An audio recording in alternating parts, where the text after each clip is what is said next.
Today we're going to be talking about burning off, or the burn off stage of firing a bisque firing. It's a very important stage that doesn't get adequately talked about, and there's several reasons why. There's some education of the burn off phase, but never really the ins and outs of why and what that looks like and how to go about the process. So I'm here to help us learn the process, experience the process, especially if you're firing by yourself or you're going to use a manual kiln like this one. Well, right now I have the kiln filled up with English porcelain. It is greenware or bone dry ware. What I want to talk about is how important a good burn off phase is to not only the bisque firing, but the overall firing of your wares. This is crucial. Of course, we have the crucial steps of loading the kiln, but this is so consequential to the overall product of what you're going to get. It also means it's a make or break process. See, it took several beginners courses in pottery.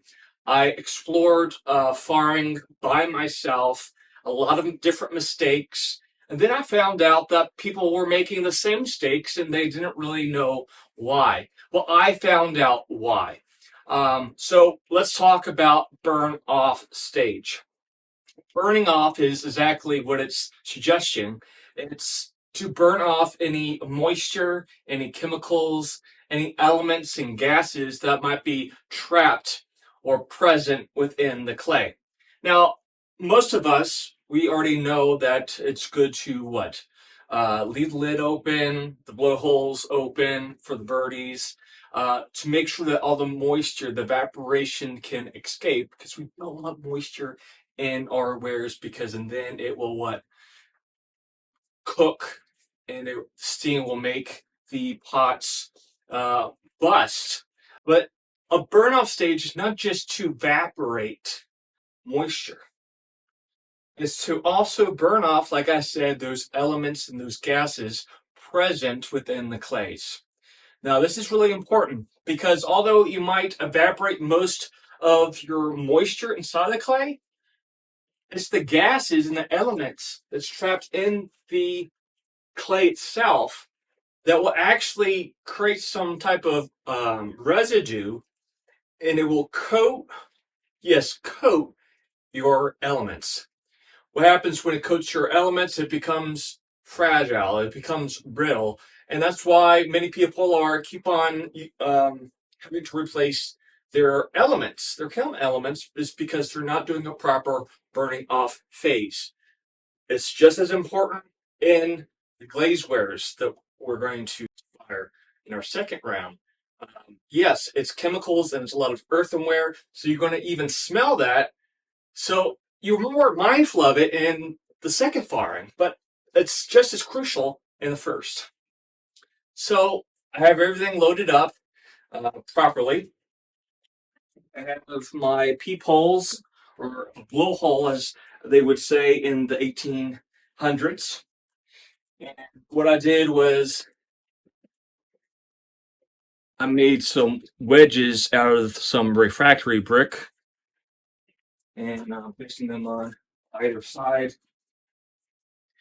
I have my lid approximately 4 inches open from the front. All the blowholes are open. I've got my timer on 12 hours.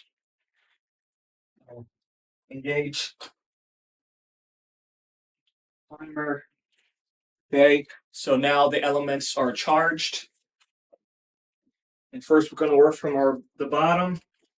1, 2, 3. Bottom to top. And you should hear each of those elements start to buzz. And if you don't, check them. So this is going to heat up Now, I've realized that the burnt off phase for stoneware versus porcelain or a high fire seems to be almost completely different in regards to time and what you're burning off. And remember, just because it's been drying for maybe a month doesn't mean it's dry. Humidity on the outside and your studio, along with the type of clay, all plays factors in this. Unfortunately, during the winter, I have stopped firing so much because of that reason. It's hard to get rid of all the moisture. Even in the summertime, it can be really difficult because there's humidity. So you just have to learn. You have to learn what to expect of each clay, and sometimes different loads seem different. So you're going to have to monitor the burnout phase, the burning off of each kiln load. So we have this on low. I can already feel some humidity coming from it. We're going to let this run for about 30 minutes.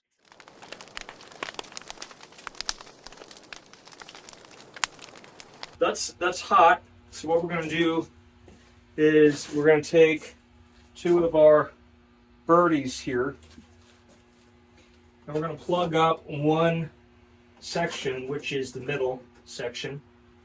So now what you have, if you can see this, now what you have is two bottom, two top. So you actually have a circulating system now where it's sucking from the bottom and blowing out from the top. Now we want some circulation in order to get that moisture to evaporate and come out. The low setting is it introduces heat to our clay body, but it also evaporates most of that moisture in a slow, consistent way.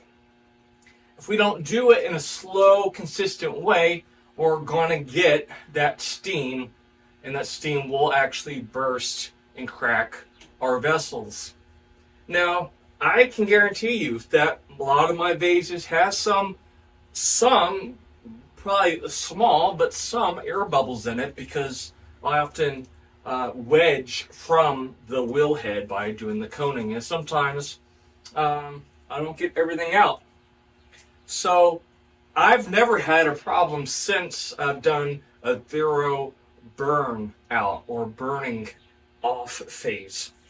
So this is why it's so important to make sure that you're going slow with the process. Again, once we introduce a good amount of heat and have everything exposed, then we want to create some circulation from the bottom to the top. Now I'm going to let this heat up a little bit more, maybe about 15 minutes. I'm going to come back and then I'm going to shut our lid. And when we shut our lid, I'm going to show us exactly how much moisture is still being pumped through our kiln.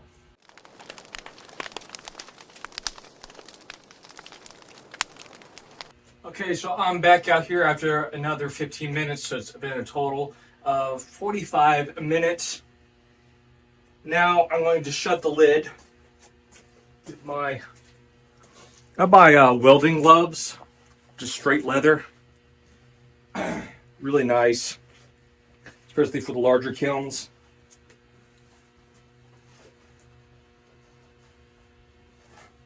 And I'm just going to take the blocks out. Slowly. Okay. So with our lid shut, I can now show you the level of moisture coming out. A really cheap and interesting way to do this that's straightforward is have a DVD, a CD. Okay. Make sure it's clean. And when you hold this up to one of the blowholes, it will actually blow out moisture, and it will start to appear on the shiny side or the written side of the CD. It will show the condensation.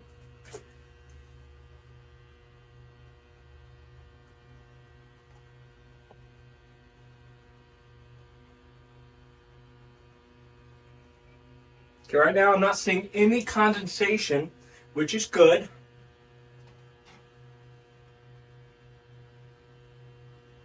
But we still have plenty of circulation currently. Sometimes, well, we need to encourage it a little bit more by plugging up the third hole.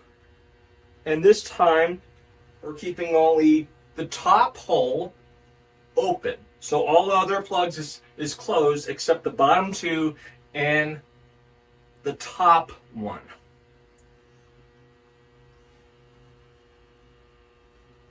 So now we're going to test this again.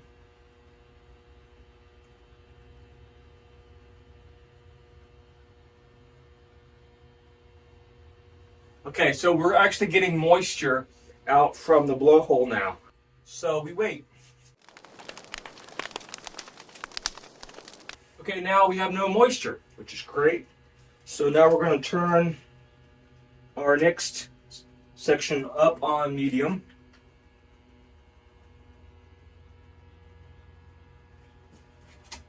Now, with low setting, what you're doing is you're preparing or warming up that clay body to heat, so it doesn't explode, shatter, etc. And you're burning off some of that moisture, most of the moisture. What the medium setting does is really engage the clay body in the heat that is about to experience, but also burn off a lot of that gas and elements that are still within the clay. It's this time that it will burn a majority of that away. So it's so crucial for you to still have your peepholes or the blowholes clear of any of our birdies, okay? We still want circulation. Remember, just because you don't have any moisture doesn't mean that it's still burning off those gases or elements from the clay. We're going to wait about 15 minutes and then we are going to plug the peepholes. Okay, so I'm back out here after 30 minutes and we're good to go. So we're going to plug up the rest, the peepholes here. This is brand new because I broke the other one this morning. Put that in. And I'm just going to let it reach a little bit of a higher temp since we just plugged it up. Wait about 15 minutes, then I can go ahead and turn it on high. And the high is going to probably be sustained about 9 hours approximately. And it'll actually take tonight, along with most of the day tomorrow, to completely cool off.